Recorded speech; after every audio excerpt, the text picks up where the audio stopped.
Praise the Lord. இன்னைக்கு நம்ம 40 days பிரேயர்ல டே 15ல இருக்கிறோம். 2 வாரம் முடிஞ்சிருச்சுங்க. ஸோ இன்னும் கொஞ்ச நாட்கள் தான். தொடர்ந்து இந்த ஜெபத்துல நீங்க உறுதியா இருங்க. ஸோ இன்னைக்கு இந்த டே 15ல நம்ம என்ன காரியம் பார்க்க போறோம் அப்படின்றதுக்கு முன்னாடி செட்டைகளின் கீழ் தலைப்பில் உள்ள வசனத்தை நம்ம வாசிக்கலாம்.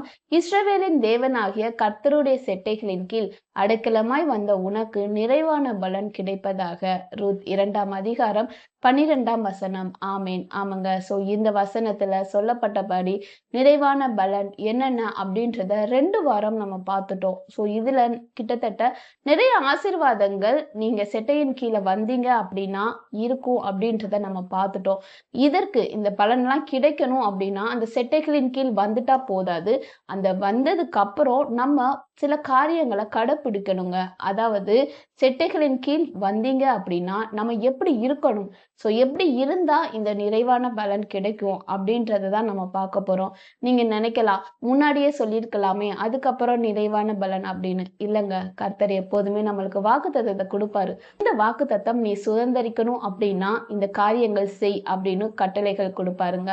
ஸோ அதே போலதான் நிறைவான பலனை உங்களுக்கு காமிச்சிருக்காரு. இந்த நிறைவான பலன் உங்களோட வாழ்க்கையில வரணும்னா நீங்க எப்படிலாம் இருக்கணும் அந்த செட்டைகளின் கீழே அப்படின்றதுதான் இந்த வாரம் ஃபுல்லா நம்ம ஒவ்வொரு காரியமா பார்க்கலாம். ஸோ அந்த செட்டைகளின் கீழ் அடைக்கலமாய் வந்த நம்ம எப்படி இருக்கணும் அப்படின்னா, முதலாவது கீழ்ப்படிந்து இருக்கணுங்க. ஸோ ஃபர்ஸ்ட் ஆண்டவர் நம்மகிட்ட எதிர்பார்க்கிற ஒரு காரியம் எனக்கு கீழே நீ வந்தியா, எனக்கு நீ கீழ்ப்படியணும் அப்படின்னு சொல்றாரு. அதாவது அவருடைய வார்த்தைகளுக்கு கீழ்ப்படியணும்னு சொல்றாங்க. அப்படி நம்ம வேதத்துல ரூத் அவங்கள பார்க்கலாம். ரூத்தை பத்தி நம்ம நிறைய பார்த்திருக்கோம். நிறைய பேத்துக்கு நல்லாவே தெரியும். ரூத் எப்படி கீழ்ப்படிந்தாங்க, வசனம் எங்க இருக்கு, யாருக்கு கீழ்ப்படிந்தாங்க அப்படின்றத நம்ம பார்க்கலாம். ஸோ அதற்கு ரூத்தின் புத்தகம் 3ஆம் அதிகாரம் 5ஆம் வசனத்துல, அதற்கு அவள், நீர் எனக்கு சொன்னபடியெல்லாம் செய்வேன். ஆமேன். ஆமாங்க. ஸோ இந்த வசனத்துல நகோமிட்ட ரூத் சொல்லியிருப்பாங்க, நீங்க என்னென்ன சொல்றீங்களோ அதன்படி செய்வேன் அப்படின்னு சொல்லிட்டு. நம்ம சௌக்கியம்ன்ற காரியத்துல கூட நம்ம சொல்லியிருப்போம். நகோமி ரூத்திற்கு சௌக்கியத்தை தேடி தரதற்கு ஒரு காரியம் சொல்லியிருப்பாங்க. நீ போவாச திருமணம் முடிக்க நான் சொல்ற பிரகாரம் செய் அப்படின்னு சொல்லுவாங்க. அதற்குரிய பதில் தான் இந்த இடம். நீங்க சொன்னபடியெல்லாம் நான் செய்வேன் அப்படின்னு நகோமியான தன் மாமிக்கு ரூத் சொல்றாங்க. சோ அப்படி நகோமி சொல்லப்பட்ட காரியத்திற்கு இவங்க கீழ்ப்படிந்ததுனாலதான் ரூத்துக்கு தன் கனவுல கூட நினைக்க முடியாத ஒரு வாழ்க்கை அமைந்ததுங்க. இங்க சிம்பிளா அவ தன்னோட மாமி சொல்றதுக்கு கீழ்ப்படிந்துட்டா அப்படின்னு நம்ம நினைக்க முடியாதுங்க. ஏன் அப்படின்னா ரூத் அப்ப வாலிப வயதா இருந்தாங்க. போவாஸ திருமணம் முடிச்சுக்கோ அப்படின்னு சொல்லும் போது போவாஸ் கொஞ்சம் வயது சென்றவங்களதான் இருந்திருந்தாங்க. ஏன் அப்படின்னா போவாஸ் கூட ரூத்தை பார்த்து சொல்லியிருப்பாங்க ஒரு வசனத்துல. அதே இது 3ஆம் அதிகாரம் 10ஆம் வசனத்துல, நீ கர்த்தரால் ஆசீர்வதிக்கப்படுவாயாக, நீ தரித்திரரும் ஐஸ்வர்யவான்களுமான வாலிபர்களின் பிறகே போகாததினால் உன் முந்தின நற்குணத்தை பார்க்கிலும் உன் பிந்தின நற்குணம் உத்தமமாய் இருக்கிறது. ஆமேன். விதவை ஆயிட்டோம், அதுக்கப்புறம் நான் எந்த வாலிபர் பின்னாடியும் போகல அப்படின்னு சொல்றாங்க.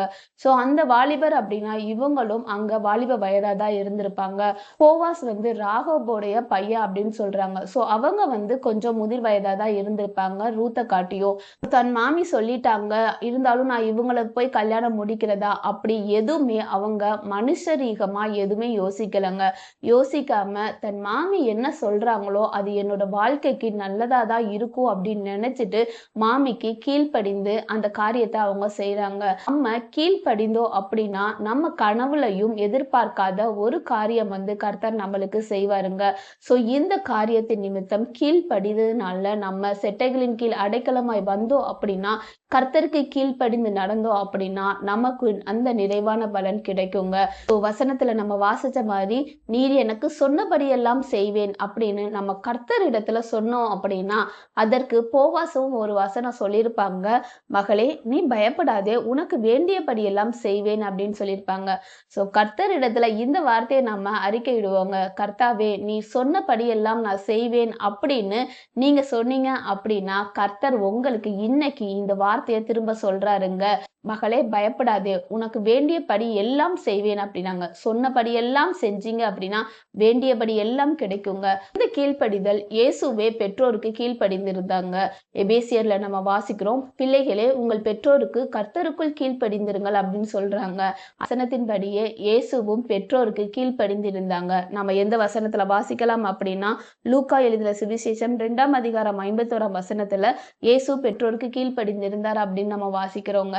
சோ இயேசுவாவே இருந்தாலும் பெற்றோருக்கு கீழ்ப்படிந்திருந்தாங்க. முதலாவது கர்த்தருக்கு கீழ்ப்படியணும். நம்ம அவர் சொன்னபடியெல்லாம் செஞ்சோம் அப்படின்னா அவர் நமக்கு வேண்டியபடியெல்லாம் செய்வாரு. 2வது நம்ம யாருக்கு கீழ்ப்படியணும் அப்படின்னா பெற்றோருக்கு கீழ்ப்படியணுங்க. இயேசு தன்னுடைய பெற்றோருக்கு கீழ்ப்படிந்திருந்தாங்க. அதே போல நம்மளும் நம்மளுடைய பெற்றோர்களுக்கு கீழ்ப்படிந்து வளர்ந்தோம் அப்படின்னா கண்டிப்பா நம்மளுக்குரிய ஆசீர்வாதங்கள் நம்ம பெற்றுக்கொள்ள முடியுங்க. ஏன்னா இந்த உலகத்துல நம்ம எங்க செட்டையின் கீழ இருக்கிறோம் அப்படின்னா நம்மளுடைய வீடு, நம்மளுடைய பெற்றோருக்கு கீழே தான் இருக்கிறோம்.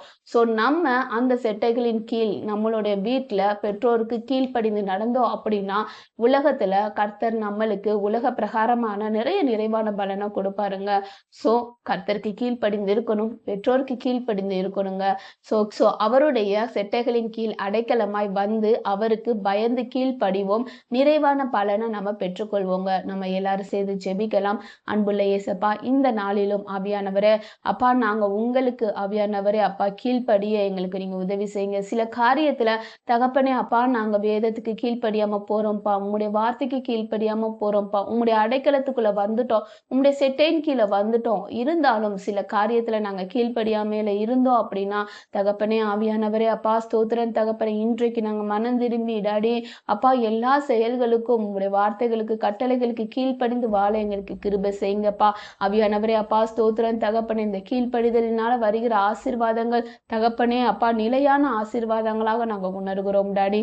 ஆவியானவரே அப்பா ஸ்தோத்திரம் தகப்பனே, என்னோடு ஜெபித்து கொண்டிருக்கிற உம்முடைய சமூகத்தை நோக்கி கொண்டிருக்கிற ஒவ்வொருவருக்கும் தகப்பனே இந்த கீழ்ப்படிதலின் ஆசீர்வாதங்கள் பெற நீங்க உதவி செய்யுங்க டாடி. செட்டைகளின் கீழ் அடைக்கலமாய் நாங்க வந்திருக்கிறோம் ஆவியானவரே. நாங்கள் கீழ்ப்படிந்து இருக்கும்போது அந்த நிறைவான பலனை பெற்றுக்கொள்ள அப்பா எங்களுக்கு கிருபை செய்யுங்கப்பா.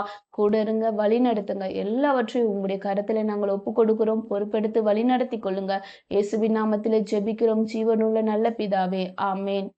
கர்த்தர் இந்த வார்த்தையின் மூலமாக உங்களை ஆசீர்வதிப்பாராக. ஆமேன். God bless you. Jesus loves you.